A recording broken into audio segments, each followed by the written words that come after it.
قیامت میں سب سے بڑی پریشانی کیا ہوگی؟ بندوں کو اپنے عمل کی پڑی ہوگی۔ سوچ رہے ہوں گے سوا نیزے پہ سورج ہے۔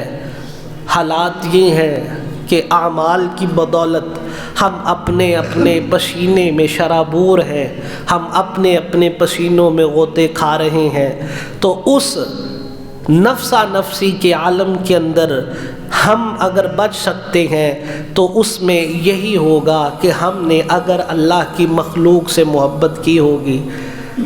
آپ دیکھیں جتنے بھی اولیاء کرام، جتنے بھی اللہ کے نیک بندے، جتنے بھی انبیاء، جتنے بھی اللہ کے مقربین بندے گزرے ہیں بشمول پیارے آقا صلی اللہ علیہ وآلہ وسلم، تو انہوں نے ہمیشہ لوگوں کو انسان سے محبت کرنا سکھایا ہے۔ تاریخ کے اندر ایسی مثال نہیں ملتی کہ غلاموں کے ساتھ جیسا سلوک کیا جاتا تھا۔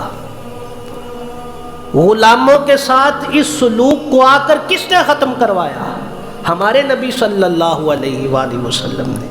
ہمارے پیارے آقا صلی اللہ علیہ وآلہ وسلم آئے ہیں تو لوگوں کو جینے کا سلیقہ آیا ہے، لوگوں کو جینے کا شعور ملا ہے۔ وہ کس طرح ملا ہے؟ سیدنا بلال حبشی ہے تو وہ بھی انسان تھے، لیکن انسان کو اس وقت انسان نہیں سمجھا جاتا تھا۔ انسان تو تھے لیکن ان انسانوں میں انسانیت نام کی کوئی چیز نہیں تھی۔ پیارے آقا صلی اللہ علیہ وآلہ وسلم آئے اور آ کر اپنی نگاہ فیض سے قرآن کے صدقے ان سب کو صحیح انسان بنایا۔ سیدنا بلال حبشی رضی اللہ تعالیٰ عنہ مالک مارتا تھا۔ اب حضور نے اس لیے بلال کو جو ہے وہ آزاد کروایا۔ حضرت بلال جو ہے وہ ایمان لے آئے تھے، لیکن بات دل میں کیا آتی، اگر یہ غلام ہے اس کو کیوں آزاد کیا جائے؟ خود اور سرکار کی تربیت ایسی تھی کہ سیدنا صدیق اکبر گئے اور جا کے اس امیہ بن خلف کو جتنا مال اس نے مانگا دیا، اور اپنا پڑھنے لکھنے والا غلام دیا کہ جو غلام آپ کا سارا حساب کتاب لکھنے والا ہوتا تھا۔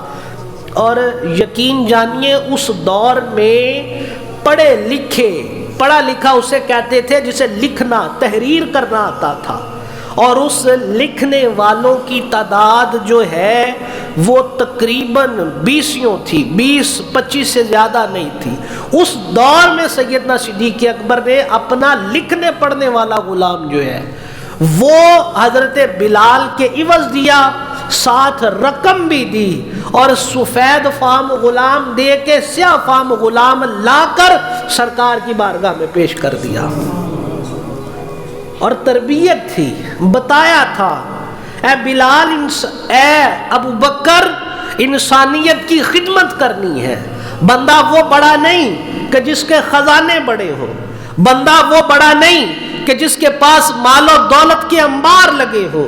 فرمایا بندہ وہ بڑا ہے کہ جو دیکھے کہ کوئی فقیر، کوئی غریب تو نہیں، کوئی ایسا شخص تو نہیں کہ جسے کسی قسم کی ضرورت ہو اور ہم اس کی ضرورت پوری نہ کریں۔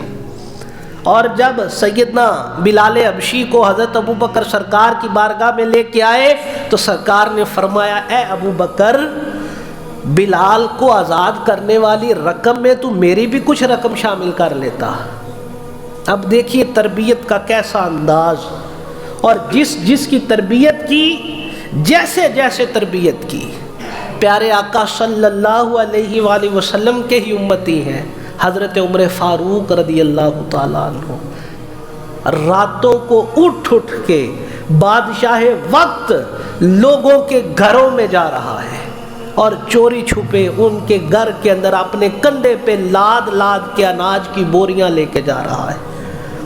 حضرت عمر فاروق کے دور ہی کی بات ہے کہ حضرت عمر فاروق رات کو گشت پہ نکلے، اپنا بیس بدل کر، چھپا کر اپنی پہچان کو چھپایا، اور چھپا کر حضرت عمر فاروق گلیوں میں نکلے، اور گلیوں میں جب نکلے تو آواز سنی، ایک ماں اور ایک بیٹی آپس میں کلام کر رہے تھے۔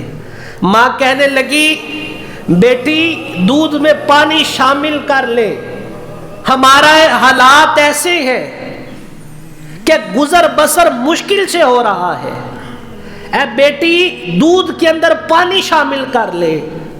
تو اس کی بیٹی نے کہا اے اماں جان آپ کو پتہ ہے کہ حضرت عمر نے ہمیں ملاوٹ کرنے سے منع فرمایا ہے۔ ہمارے آقا صلی اللہ علیہ وآلہ وسلم کا فرمان ہے کہ من غشا فلیس منا، کہ جس نے ملاوٹ کی وہ ہم میں سے نہیں ہے۔ تو ماں کہنے لگی بیٹی کون سا عمر دیکھ رہا ہے، لیکن اس بیٹی نے ایسا شاندار جواب دیا اور کہا اے امی جان اگرچہ عمر نہیں دیکھ رہا لیکن عمر کا اور ہمارا رب تو دیکھ رہا ہے، آپ اس سے چھپا لیجئے، ہم دودھ میں پانی ڈال لیتے ہیں۔ اس وقت ماں کو اپنی بات پہ شرمندگی ہوئی۔ حضرت عمر فاروق رضی اللہ تعالیٰ عنہ نے صبح اس بیٹی کو بلایا اور بلا کر اپنے بیٹے بادشاہ وقت جو حضرت عمر فاروق تھے انہوں نے اپنے بیٹے کے ساتھ اس بچی کا نکاح کیا۔